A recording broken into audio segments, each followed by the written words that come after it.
자, 끝으로 이 내용 한번 살펴보죠. 조국혁신당 조국 대표 토지 공개념 발언을 했습니다.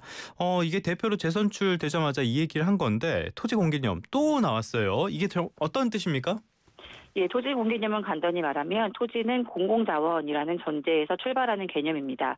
토지에 대한 개인의 소유권은 인정하되 그 소유권을 절대적으로 보지 않고 공익을 위해 이용과 처분을 제한할 수 있다는 사상인데요.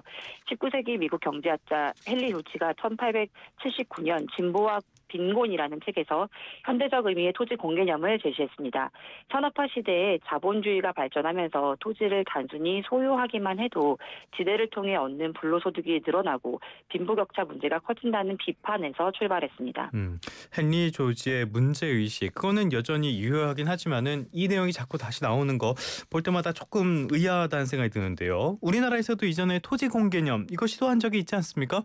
네, 있습니다. 사실 토지 공개념의 역사는 꽤 오래됐는데요.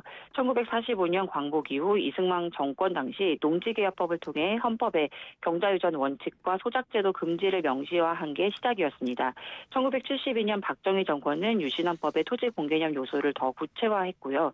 토지 공개념이란 단어가 처음 등장한 것도 1976년입니다. 실제 정책으로 구현된 건 1989년인데요. 1988년 서울 올림픽과 삼저 호황 속에 이 자금이 부동산으로 대거 몰리면서 집값이 급등하자 노태우 정부가 토지 초과 이득세, 개발 이익 환수제, 택지 소유 상한제 등 이른바 토지 공개념 3법을 도입했습니다. 하지만 토지 초과 이득세는 미실현 수익에 대한 과세라는 이유로 택지 소유 상한제는 또 재산권 침해라는 이유로 각각 헌법 불합치 또는 위헌 판결을 받아 폐지됐습니다. 다만 이 헌재는 토지 공개념 자체를 부정한 건 아니었습니다. 개념은 인정하되 실현 수단이 적절치 않았다는 지적이었습니다. 실제로 그 이후에도 노무현 정부의 종합부동산세, 문재인 정부의 헌법 개정 시도 등 토지 공개념은 계속 논의돼 왔습니다.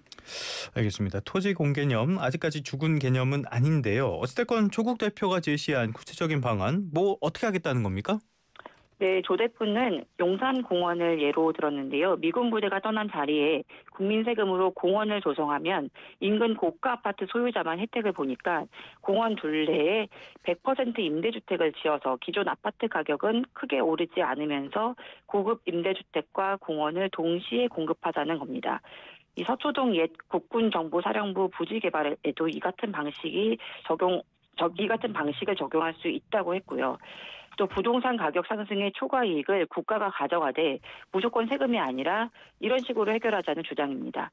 토지주택은행을 설립하고 국민 리츠를 시행해서 서울 강남권 중심으로 고품질 공공임대주택을 공급하겠다는 게 조 대표의 구상입니다. 말은 알겠는데 이게 될까요? 예, 조 대표 스스로도 강남 3구와 마용성 지역구 의원들이 다 반대한다라고 인정을 했는데요. 하지만 조 대표는 2010년 무상급식 사례를 들면서 처음엔 민주당이 안 따라왔지만 국민 여론이 움직이면서 결국 따라왔다며 직접 여론에 호소하겠다는 전략을 밝혔습니다. 국민의힘의 토지 공개념은 공산당 정책이라는 비판에 대해서는 박정희 전 대통령이 시작한 개념이고 노태우 전 대통령이 토지 공개념 3법을 만들었다며 반박하고 있습니다.